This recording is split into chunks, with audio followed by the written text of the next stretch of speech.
Тримається і захоплюється єдністю народу дружина кримсько-татарського блогера і громадського журналіста Нарімана Мамедемінова розповіла, як він почувається, перебуваючи вже 17-й день у психлікарні.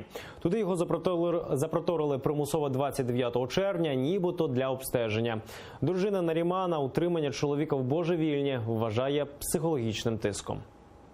Провести почти месяц среди нездоровых людей – это унижение человеческого достоинства. Он постоянно находится под охраной. Он пишет о том, что не перестает восхищаться нашим народом, насколько мы едины и насколько мы умеем поддерживать и помогать друг другу.